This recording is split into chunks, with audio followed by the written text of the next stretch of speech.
Right, we start here now. Some Pretoria High School for girls' parents are blaming the principal for failing to prevent alleged racism at the school. 12 white pupils face a disciplinary hearing next week over the apparent sharing of bigoted messages in a WhatsApp group. Newzroom Afrika's Zola Sholwana reports. 12 pupils at the school were suspended in connection with allegations that they were sharing racial microaggressions on a whites-only WhatsApp group. This is not the first time the institution has been hit by a racism scandal, with protests over similar issues in 2016 and 2020.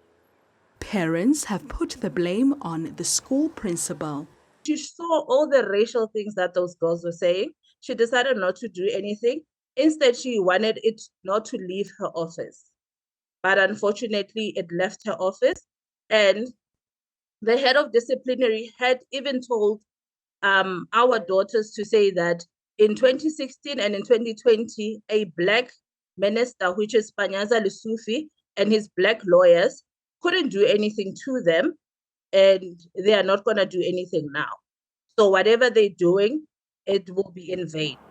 This incident has ignited heated conversations about racial discrimination within schools, with some organizations calling for interventions. The Department of Basic Education must take some responsibility that 30 years into post-apartheid South Africa, we don't have an effective anti-racist curriculum, and many critics have been saying this for at least the last 20 years.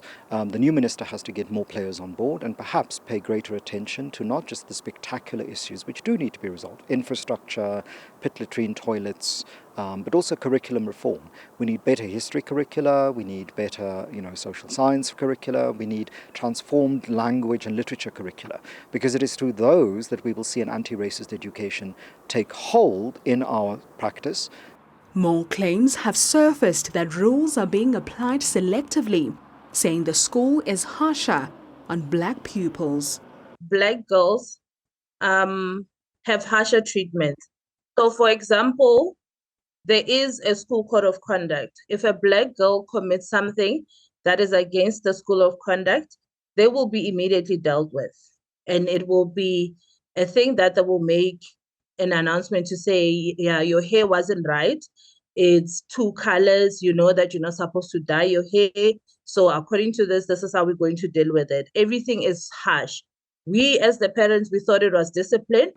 The school governing body refused to comment on the matter as it is currently under investigation by the district, while the founder and CEO of Diversity says various stakeholders have to come on board to put an end to this. We have done far too little as a country in dealing with these issues, simply hoping that they would go away and every so often calling someone to account. Racism, discrimination and all kinds of prejudice should be part of our schools' curriculum. They should be things that are discussed in every workplace and in churches. Things will not simply stop happening because we suddenly pounce on them. Allegations, especially those against school employees, are currently under probe by the district. For Newzroom Afrika on Channel 405, I am Zola Sholwana in Pretoria.